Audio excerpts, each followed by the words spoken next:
Hey, I'm Matthias with Toast. Happy iPhone Day. Today we are going to take a look at the brand new iPhone 12 and iPhone 12 Pro that just arrived. We're going to take a look at these, compare them, take a look at an older model, and see how they stack up. All right, let's open these guys up. Do I need a knife for these? Let's see.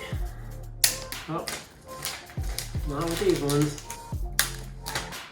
As you can notice, the boxes are a lot skinnier than they used to be because they don't have any power bricks or cables in them anymore. So let's see what we got.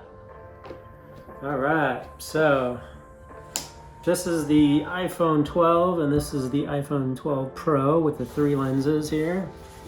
So let's see, with the iPhone 12, it's got the aluminum body. We've got the new square edges.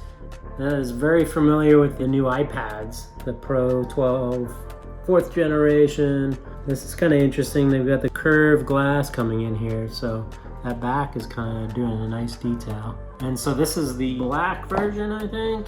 And then we've got the space gray version of the Pro. And they look pretty identical, except for that camera layout, size-wise and everything. This has the stainless steel band, and ooh, that's kind of shiny and nice. Versus the aluminum one's got more of a matte finish on it. But just comparing these guys, looks about the same. Overall form factor is so similar, but the feel is kind of different. You know, definitely with that glossy stainless is pretty sweet looking versus the aluminum on here. I like the detail on the back ceramic glass, that little curve up there, that's pretty sexy.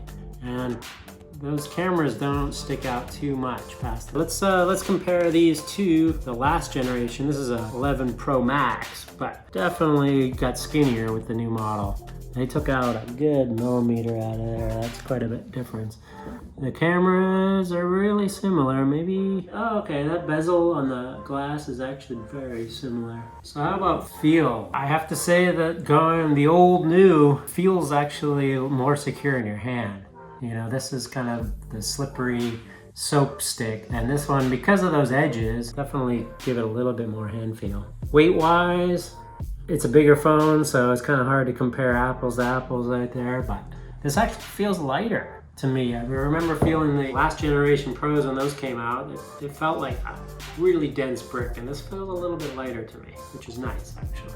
So we got, I know we have identical screens on these guys, they're both the OLEDs, so we're not going to see any visible difference for them. Just checking out the bezels and stuff.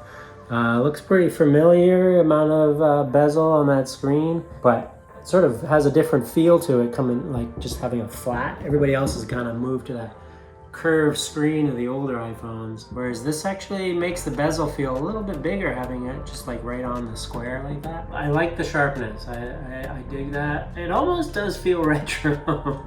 It's hard to believe that this $1,100 phone feels kind of retro, but it sort of does.